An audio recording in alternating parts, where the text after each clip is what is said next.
What's up guys, Everything Apple Pro here, and I wanted to make a little video to voice my frustration about the iPhone 7 and 7 Plus cameras, and I'm actually filming on one right now. In fact, I love the phone. I love the iPhone 7, the 7 Plus, it's my daily driver, but I'm seriously considering going back to the iPhone 6s Plus because of this issue. So I love to film on the 7 Plus. I've got some great shots already. I have a gimbal for it, and I think it's a great camera. However, there's just one issue, one big glaring flaw with it that I wish Apple would fix. Yet we're already on iOS 10.2 and this issue is still here. So in this video, I'm going to share what that is with you, and hopefully it's something that Apple can fix. It's a software issue, but it's just driving me mad. Anyways, let me go ahead and share with you what that is. So the problem is a very simple one, and I'm going to demonstrate it for you right now. So whether you're in video or photo, the iPhone 7 and 7 Plus both have a shutter issue. So I've talked about this briefly before, but I wanted to make a little bit of a longer video about it. So going from a darker subject to a brighter subject, do you notice that choppy shutter?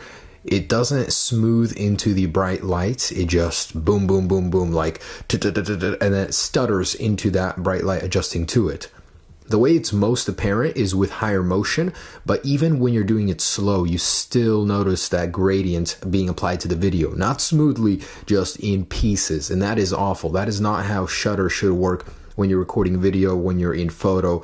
It's actually even more apparent in photo, but not that it matters in photo, it's in video where you're trying to capture a scene, trying to capture a beautiful shot, and instead your focus is being taken off of what you're recording. Instead, that issue just in the background. In many videos I've already uploaded, it's apparent in it that it's there, and I'm going to give you guys some examples. But some of you guys may be thinking, maybe this is normal. It is not. I didn't have this issue on my iPhone 6s, and I'm actually thinking about switching back to it based on this issue alone. So if I jump into video here, notice how smooth it is. Going from too light to darkness, it's a little janky, a little bit, but nowhere near as bad. It's a much smoother transition from dark to light. And I'm going to put these next to each other right here just to give you guys that idea. And here is dark, here is light. The iPhone 7 Plus is on the bottom. Notice how much choppier it is.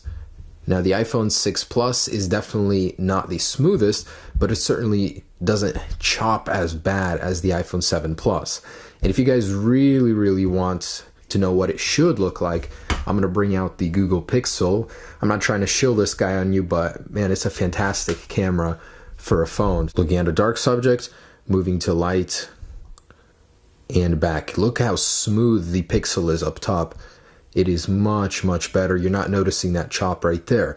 Now, at first I thought, hey, this might be just a temporary issue. Apple will patch this as they're getting adjusted to the new iPhone 7 Plus. However, I'm on the second beta of iOS 10.2 already with no sign of improvement. So I don't know if this is a software issue. I don't know if it's a hardware issue, but this issue is definitely there. It's a big problem for me. It ruins some of the best shots I've had, and I really hope that Apple is going to fix this. So for example, I'm just going to show you guys a few more shots from the iPhone 7 and the 6s Plus and with the Pixel. So with the Pixel, there's a night and day difference. The smoothness on the Pixel going from light to dark is much better. Now, it doesn't even have to be a dramatic shift from dark to light. It can be something just slightly darker, like a bush or like pavement.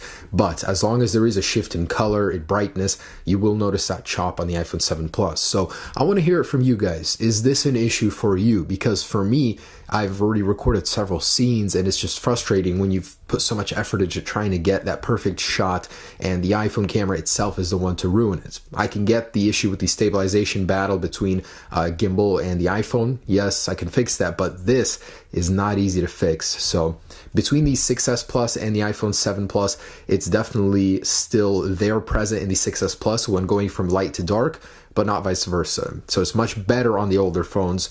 On the 7 Plus, I really hope Apple does something, maybe software-wise, to try and patch this, because it is really frustrating. So thanks for hearing me vent, guys. Let me know what you think down below. Am I overreacting? Is this a non-issue, or is this something that Apple should fix? And I've noticed this on every iPhone 7 and 7 Plus that I've had. This isn't just my several phones. This is on every single phone right now. Another little issue is if you guys actually focus on a darker subject in a photo right here, and this is a software thing for sure, and you move it immediately to bright light and you try and pick up the brightness, it doesn't go up as high as it should. So it gets stuck in this kind of like limbo. And once again, focus on a darker subject, bring it to a bright light, try and bring it up, and the brightness gets stuck and won't go any brighter when you move it back to the subject. So pretty much this one isn't that big of an issue, but the one I showed you guys initially is. Anyways, thanks for hearing me rant. Apple, if you're watching this, please fix this issue. I want to be able to use my iPhone 6 Plus camera